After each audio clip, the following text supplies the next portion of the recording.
캐나다가 이번 주에 코로나19 백신 450만 회분을 받는다 밝혔습니다.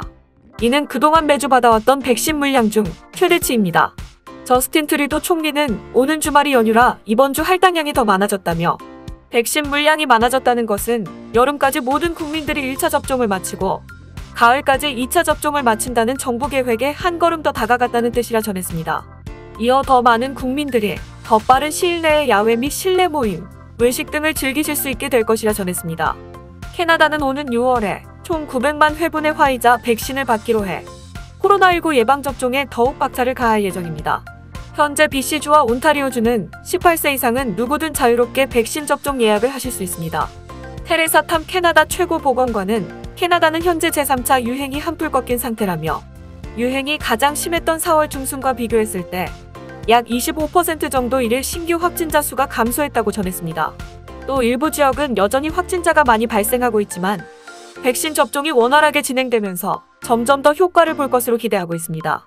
한편 캐나다는 백신 확보를 게을리하지 않으면서도 국내 투자도 지속적으로 해 추후 백신은 수입에 의존하는 게 아닌 국내 생산으로 대체하려고 진행 중인데요. 18일 기자회견을 통해 캐나다 연방정부는 2억 불을 투자해 메신 저리보핵산 백신 공장을 온타리오주 미시소가에 지을 것이라 발표했습니다. 이 공장이 완공되면 1억에서 6억 회분 사이에 메신 저리보핵산 백신을 생산될 것으로 보고 있습니다. 아직까지 캐나다에는 백신을 생산하는 시설이 없어 전량 수입해야 합니다. 다음 뉴스입니다. BC주가 임의로 나는 경계 지역에서 경찰들이 비필수 이동 검문을 시행하고 있는 가운데 점점 더 지역 간 이동하는 차량이 늘어나고 있는 것으로 드러났습니다. BC주 경찰은 지난 주말에 총 2069대가 지역 간 이동을 하려고 했으며, 이 중 30대가 자발적으로 왔던 길을 되돌아갔다고 전했습니다. 해당 차량들에 대해 따로 과태료를 부과하지 않은 것으로 알려졌습니다. BC주 경찰은 아직 비필수 이동 제한이 풀린 것이 아니다. 멀리 놀러 가고 싶더라도 지금은 참아주시고 사는 지역에서 나들이를 가주시기 바란다고 전했습니다. 현재 BC주 비필수 이동 검문은 5월 25일까지 계속 시행될 예정입니다. 비필수 이동 검문에서는 음주운전 검문처럼 운전자의 신분증을 제시하고 운전자의 이름과 거주지 주소, 그리고 이동 목적 등을 물어 판단하게 됩니다. 만약 경찰이 판단했을 때 비필수 이동이라면 검문소를 통과하지 못하고 차를 돌려야 합니다. 경찰의 지시를 거부할 시 공무집행 방해로 과태료 230불에 처할 수 있으며, 비필수 이동 제한 명령 위반죄로 벌금 575불을 청구할 수 있습니다. BC주가 정해놓은 필수 이동의 기준은 다음과 같습니다.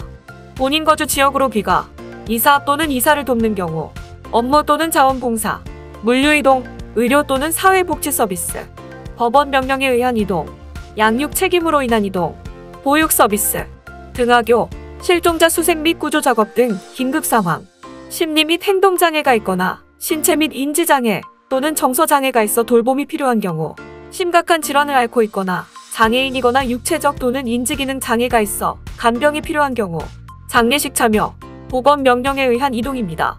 자세한 사항은 BC주 코로나19 웹사이트에서 확인할 수 있습니다. 로어 메인랜드 지역에 포함되는 도시에는 밴쿠버, 서리, 버나비, 리치몬드, 코키틀람, 랭리, 델타, 노스 밴쿠버, 웨이플리지, 뉴웨스트민스터, 포트 코키틀람, 웨스트 밴쿠버, 포트 무디, 화이트락, 핀메도우 등이 있으며, 보웬 아일랜드도 메트로 밴쿠버 지구에 포함되나 섬의 경우는 페리를 타는 게 금지되어 있기 때문에 이동하실 수 없습니다. 프레이저 밸리 지역에는 아보츠포드, 칠리와 미션, 호프, 켄트, 해리슨, 핫스프링 등이 포함되어 있습니다. 다음 뉴스입니다. BC주 코로나19 확산세를 막기 위한 긴급 명령 기간이 일주일도 채 안 남은 가운데 BC주 1일 신규 확진자 수가 확연하게 줄어든 모습을 보이고 있습니다. 하지만 보건당국은 아직 BC주 코로나19 규제 완화를 기대하시면 안 된다는 조심스러운 입장을 내놓았습니다. 보니 헨리 BC주 보건관은 5월 연휴를 기점으로 초여름이 시작되며 규제 완화에 대해 희망을 갖고 계신 분들이 많다는 것을 알고 있다며, 하지만 아직까지는 규제 완화할 때는 아니다. 지금 방심하면 다시 코로나19 확진자 수가 폭증할 수 있기 때문이라고 전했습니다. 이어 5월 25일 전까지는 그 어떤 규제 완화도 없을 것이며 25일 이후에도 지금과 다른 일상을 기대해선 안 된다고 강조했습니다. BC주 보건당국은 재확산을 막기 위하여 아주 천천히 규제를 완화해 갈 것이며, 당장 며칠 동안 1일 신규 확진자 수가 줄어들었다고 안심해선 안 된다고 당부했습니다.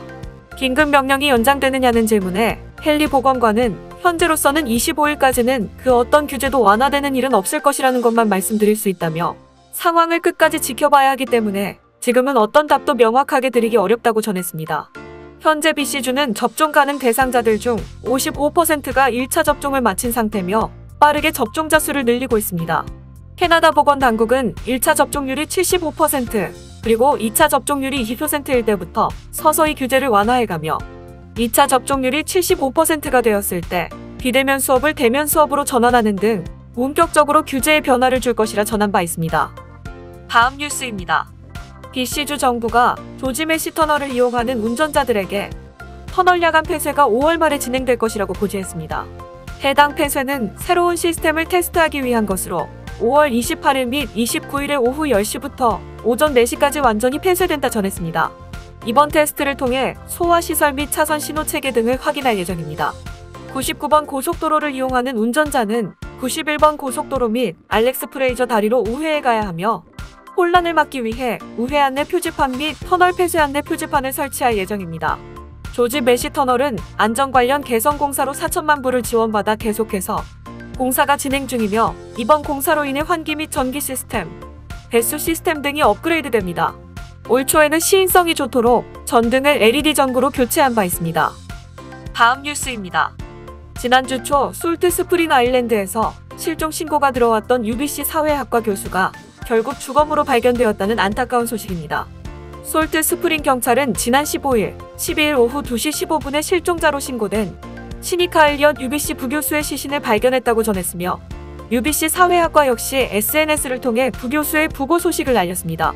경찰 측은 아직 최종 결론을 내리진 않았지만 범죄로 인한 타살은 아닌 것으로 보고 있다며 현재 BC주 검시관이 부검을 통해 정확한 사인 등을 파악할 예정이라고 설명했습니다.